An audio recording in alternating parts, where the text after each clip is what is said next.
Hi friends, welcome to the Pathshala. हम फिर हाजिर हैं आपके लिए आधुनिक भारत के एक और टॉपिक भारत में फ्रांसीसियों का आगमन के साथ में। और इसमें हम फ्रांसीसियों के आगमन से लेकर के उनके उत्थान और पतन की भी बात करेंगे। उन्होंने किन किन प्रदेशों में कब विजय प्राप्त की, किन देशों को अपने कंट्रोल में किया, इन्होंने अपनी पहली फैक्ट्री कब लगाई और ये किस युद्ध से इनका प्रभुत्व जो है वो बढ़ा और किस युद्ध के बाद में इनका प्रभुत्व जो है वो समाप्त हो गया। अंग्रेज़ों और फ्रांसीसियों के साथ में कितने युद्ध हुए, कहाँ युद्ध हुए, उनका क्या परिणाम हुआ, कौन मजबूत हुआ, कौन कमज़ोर हुआ, इन सभी की हम इस वीडियो में बात करने वाले हैं। और हमारी ये कोशिश रहेगी कि आपको जो है एग्ज़ाम में आने वाले कोई भी पॉइंट जो है इससे हम मिस ना करें। तो चलिए शुरू करते हैं। सबसे पहले अगर हम फ्रेंच ईस्ट इंडिया कंपनी की बात करें तो ये काफ़ी बाद में आई है पुर्तगालियों की तुलना में। पुर्तगालियों की जो आपकी कंपनी थी वो 1498 में आई, डचों की 1602 में आई। इसके बाद 1600 में ही आपकी ईस्ट इंडिया कंपनी अंग्रेज़ों की आ गई जो अंत तक बनी रही। और उसके बाद में फिर हमें जो कंपनी देखने को मिलती है फ्रेंच ईस्ट इंडिया कंपनी, उसकी जो स्थापना है वो लुई 14वें के एक मंत्री कोलबर्ट के द्वारा 1664 में की गई थी। किसके द्वारा? लुई 14वें के मंत्री कोलबर्ट के द्वारा 1764 में, 1664 होगा, यहाँ पे 1764 कर दिया है। ये तो हम लोग बक्सर के युद्ध में पहुँच गए सीधे, तो इसको आप क्या कर लीजिए 1664 में फ्रेंच ईस्ट इंडिया कंपनी की स्थापना हो गई। ठीक है। इसके बाद 1667 में फ्रांसिस कैरोन की अध्यक्षता में एक दल भारत पहुंचा। पहला दल फ्रांसीसी भारत कब पहुंचा, इसकी डेट ध्यान रखिए 1667 में। और उसके अध्यक्ष कौन था? आपका फ्रांसिस कैरोन। इसी फ्रांसिस कैरोन की प्रयासों से 1668 में क्या किया, फ्रांसीसियों ने अपनी पहली जो फैक्ट्री थी वो गुजरात के सूरत में लगाई। ठीक है भाई, मैप को भी देखते चलेंगे। गुजरात के सूरत में लगाई। इसके तुरंत बाद अगले ही साल 1669 में दूसरी फैक्ट्री हमारे इस पूर्वी तट पर कहाँ पर लगाई इन्होंने, मसूलीपट्टनम में, जो कि यहाँ पर स्थित है आपके। ठीक है, पूर्वी तट पर मसूलीपट्टनम में दूसरी फैक्ट्री 1669 में इन्होंने लगाई। इसके बाद फ्रांसिस मार्टिन को सूरत और मसूलीपट्टनम की जिम्मेदारी दे दी गई कि तुम्हें संभालना है, पूरा अपने हिसाब से इन सबको डील करना है। अच्छा, 1672 में एडमिरल डे ने क्या किया, गोलकुंडा के सुल्तान से सेंट थॉम छीन लिया 1672 में।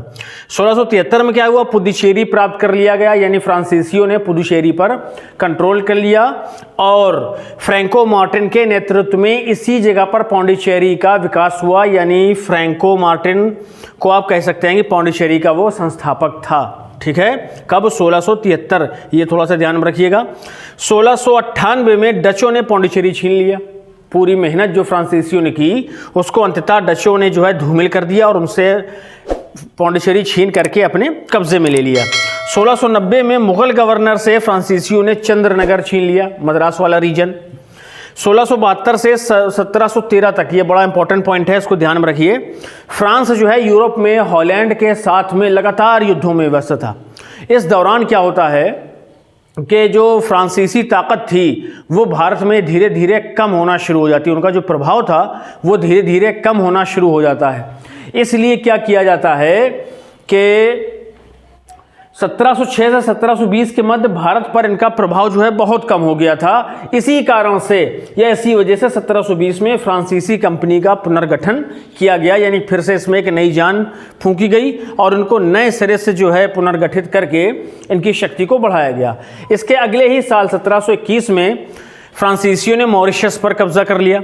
1721 में फ्रांसीसियों ने मॉरिशस पर कब्जा कर लिया और 1725 में मालाबार तट और 1739 में कराईकल पर अधिकार कर लिया। मालाबार तट हमारा ये पश्चिमी घाट पर है और जो आपका, और किसकी बात करी, कराईकल आपका जो है वो किधर है, पूर्वी घाट में है। ये आपके वर्तमान में जो पुदुचेरी है ना, उसके 4 भागों में से एक है। यमन है, कराईकल है, खुद पुदुचेरी है और यनम। ठीक है, तो ये जो सारे हैं ना, ये कराईकल भी इनके कब्जे में आ गया था। कब? 1739 ईस्वी में। अब देखिए 1742 ईस्वी तक फ्रांसीसी जो है सिर्फ और सिर्फ व्यापार पर ही नजरें टिकाए हुए थे, उसी में अपना जो है अपना विकास कर रहे थे। लेकिन 1742 में जैसे ही डुप्ले को फ्रांसीसी गवर्नर बनाया जाता है तो फिर हमें फ्रांसीसियों की साम्राज्यवादी विचारधारा का पता चलता है और डुप्ले ने एक के बाद एक जो है वो क्षेत्रों को अपने कब्जे में लेना शुरू कर दिया और भारत की रियासतों के साथ इसने हस्तक्षेप करना शुरू किया, जिससे अंग्रेज़ों को बड़ा बुरा लगा कि हम यहाँ पहले से काबिज़ हैं और ये आ करके हमें जो है पीछे करना चाहते हैं। तो फिर क्या हुआ, इनमें युद्ध होते ही रहते थे फ्रांसीसियों में और अंग्रेज़ों में, उनके में भी हम बात करेंगे। तो 1746 में क्या हुआ कि फ्रांसीसियों ने मद्रास पर कब्जा कर लिया। अब देखिए, जो मद्रास वाला रीजन है उसमें अंग्रेज़ काबिज़ थे। अब हुआ क्या कि अंग्रेज़ जो है लगातार यूरोप में ऑस्ट्रिया के उत्तराधिकार के युद्ध में लीन थे। इससे इनको क्या लाभ हुआ कि फ्रांसीसियों को कि अंग्रेज़ों का जो जहाज़ी बेड़ा था वो मद्रास के रीजन में मौजूद नहीं था। इसलिए इन्होंने क्या किया, डुप्ले के नेतृत्व में 1746 में मद्रास पर कब्जा कर लिया। ठीक है, अब क्या हुआ, अब जब हम प्रथम कर्नाटक युद्ध की बात करेंगे तो 1740 से 1748 के मध्य हुआ। और जैसे कि हमने बताया कि ये युद्ध क्यों हो रहे थे, क्योंकि अंग्रेज अपना साम्राज्य स्थापित करना चाहते थे और फ्रांसीसी अपना। तो फिर ये तीन युद्धों की शक्ल में हमें ये देखने को मिलते हैं।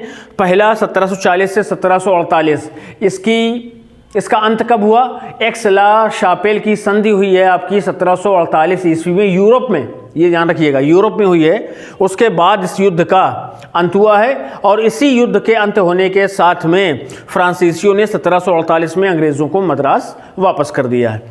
द्वितीय कर्नाटक युद्ध की बात करेंगे तो 1751 से 1755 तक ये क्या हो रहा था इधर बीच में कि अंग्रेज़ और फ्रांसीसी दोनों जो हैं वो भारतीय रियासतों में उत्तराधिकार को लेकर के या किसको राजा बनना चाहिए, किंग मेकर की भूमिका में आना चाहते थे।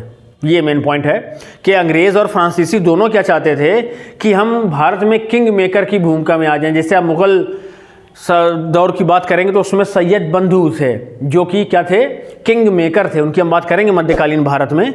उसी तरह से अंग्रेज़ और फ्रांसीसी भी चाहते थे कि हम यहाँ पर किंग मेकर की भूमिका में आ जाएं।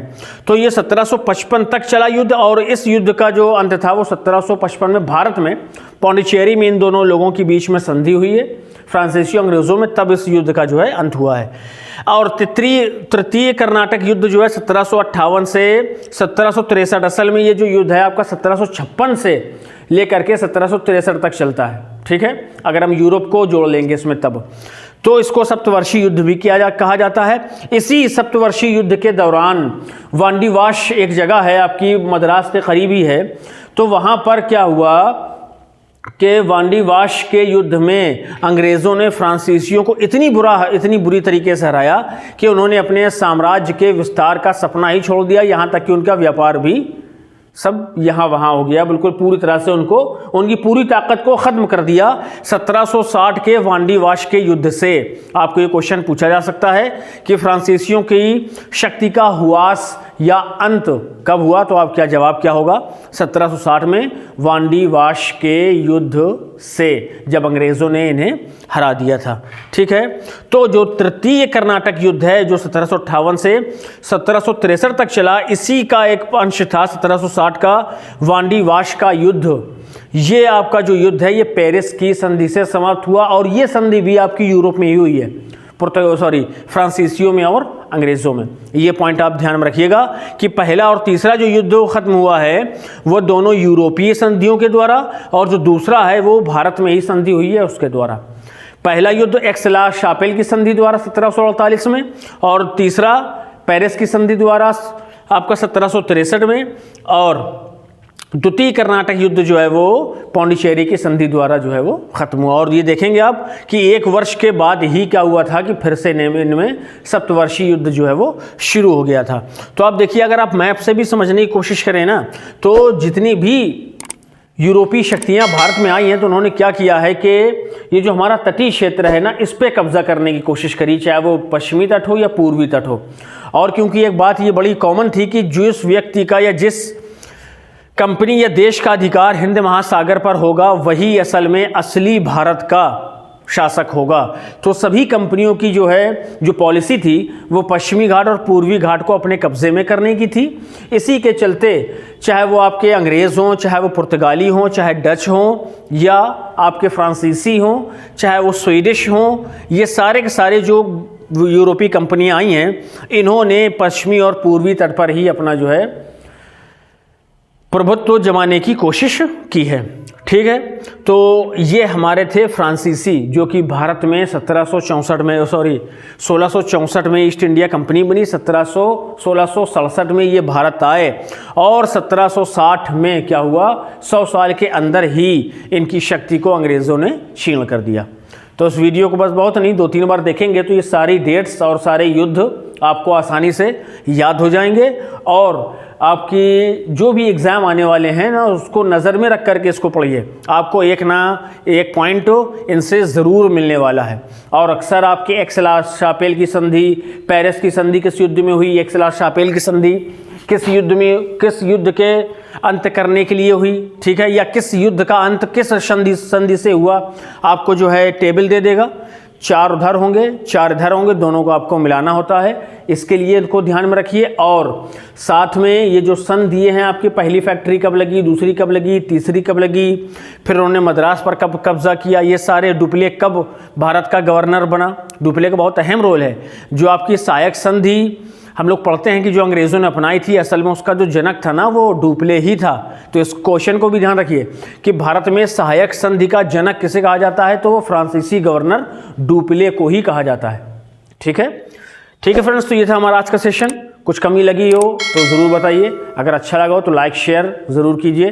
मिलते हैं अगले सेशन में। Till then bye bye, have a nice day.